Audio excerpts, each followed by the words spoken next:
తెలంగాణ వ్యాప్తంగా అకాల వర్షాలు బీభత్సం సృష్టించాయి. పలు చోట్ల ఈదురుగాలులు, ఉరుములు, మెరుపులతో కూడిన భారీ వర్షం కురిసింది.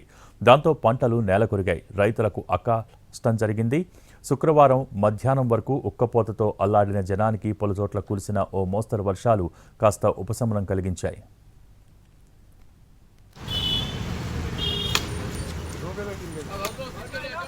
రాష్ట్ర వ్యాప్తంగా తేలికపాటు నుంచి ఓ మోస్తరు వర్షాలు కురిశాయి. కొన్ని ప్రాంతాల్లో వడగళ్లు పడి రైతులకు తీవ్ర నష్టాన్ని మిగిల్చాయి. జగిత్యాల, నిజామాబాద్, సంగారెడ్డి, మెదక్, కొమరంభీం, ఆసిఫాబాద్ జిల్లాల్లో సహా హైదరాబాద్ పలు ప్రాంతాల్లో భారీ వర్షం పడింది.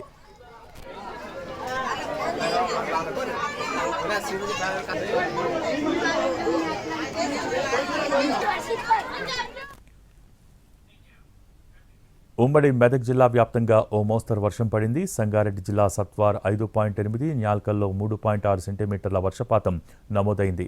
మెదక్ జిల్లా చేగుంటలో 3.5 సెంటీమీటర్లు, సిద్దిపేట జిల్లా దౌలతాబాద్లో 2.9 సెంటీమీటర్ల వర్షపాతం నమోదైంది. అటు జగిత్యాలలోనూ ఈదురుగాలులతో భారీ వాన పడింది. బలమైన గాలులు వేయడంతో జగిత్యాల ధర్మపురి ప్రధాన రహదారిపై కల్లెడ వద్ద రోడ్డుపై చెట్లు కూలిపోయాయి.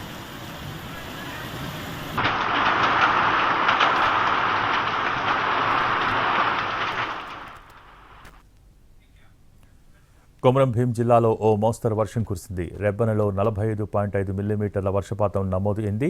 కాగజ్ నగర్ మండలం నామనగర్ తుంగమడుగు సమీపంలో 33 kV విద్యుత్ లైన్ కింద పట్టడంతో సరఫరాకు అంతరాయం ఏర్పడింది.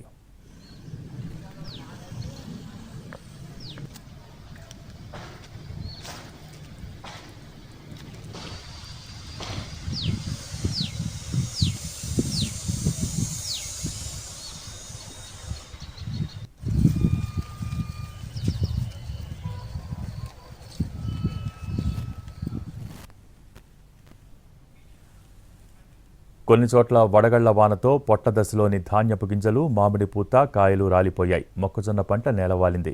ఇన్నాళ్లు కంటికి రెప్పలా కాపాడుకున్న పంట 10 నిమిషాల్లో నేలపాలైందంటూ రైతులు కన్నీరు మున్నీరయ్యారు. కొమరంభీం జిల్లా కాగజ్ నగర్లోని నౌగాం బస్తీలో ఇంటి గోడ కూలి ఓ వ్యక్తి మృతి చెందాడు. ఇక పెద్దపల్లిలో ఉరుములు, మెరుపులతో కూడిన వాన పడింది. ఇటు హైదరాబాద్లో ఈదురుగాలులు, ఉరుములు, మెరుపులతో కూడిన భారీ వాన పడింది.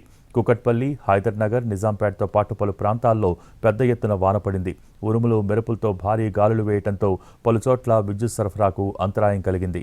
ఈదురుగాలులు, వర్షాలపై అప్రమత్తంగా ఉండాలని అధికారుల్ని సీఎం రేవంత్ రెడ్డి ఆదేశించారు. ప్రభావిత ప్రాంతాల్లో సహాయక చర్యలు చేపట్టాలని సీఎస్ శాంతకుమారి జిల్లాల యంత్రాంగాన్ని ఆదేశించారు.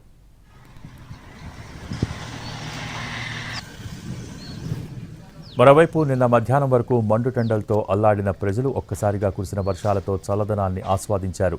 రాష్ట్రంలో అన్ని చోట్ల సాధారణం కన్నా దిగువకు ఉష్ణోగ్రతలు పడిపోయాయి.